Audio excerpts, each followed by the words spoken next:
We have breaking news from just the last few moments. A judge has just ruled that the Menendez brothers will be resentenced. This just breaking in Van Nuys courtroom. Good evening. Welcome to Fox 11 News at 5 o'clock. Simulcast on Fox 11 and Fox 11 Plus. I'm Alex Michelson. And I'm Christine Devine. Fox 11's Christina Gonzalez has been inside the courtroom all day. She just ran out of there with this breaking news. Christina, what just happened?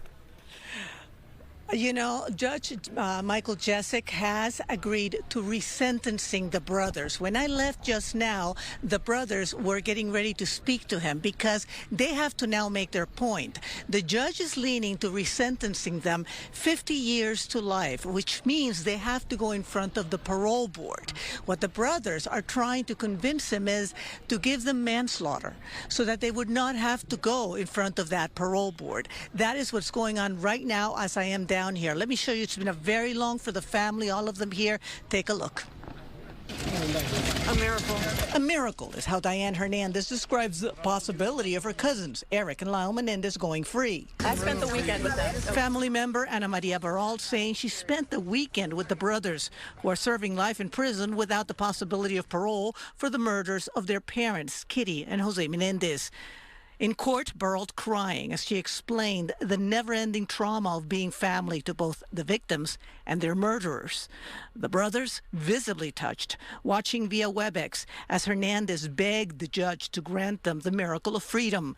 Defense attorneys insisting they're no longer a danger to society under a recent California law. The focus of 1172 is on redemption. The focus of 1172 is the legislature has spoken that they want to encourage rehabilitation. That is the law. The law is you do not relitigate the facts of the crime, which the prosecution is repeatedly bringing up while cross-examining family members.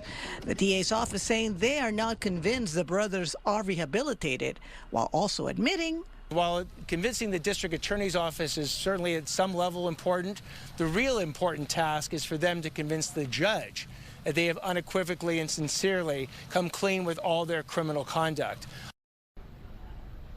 And that is what they are doing at this very moment. The brothers, via WebEx, are talking to the judge, but they have managed to convince him at this point that their behavior since they have been in prison has been such that they have enough to say, we are rehabilitated in front of a parole board. If you ask me what I think is going to happen, I think that they're going to get the 50 to life. It does not seem they're going to get the manslaughter that they would like, because that would mean that they would walk out immediately. I don't get the sense from the judge, who has been very careful throughout this whole thing, will do that. Now you see behind us the media from all over the world. It's incredible. They're waiting because that family is going to come out in a little while and they're going to talk and they're going to be very happy. They were already in tears as I was walking out, and forgive me, but having seen them go through this, it's really emotional to see them go through this right now. But they're getting what they wanted, which is the distinct possibility through the parole board that,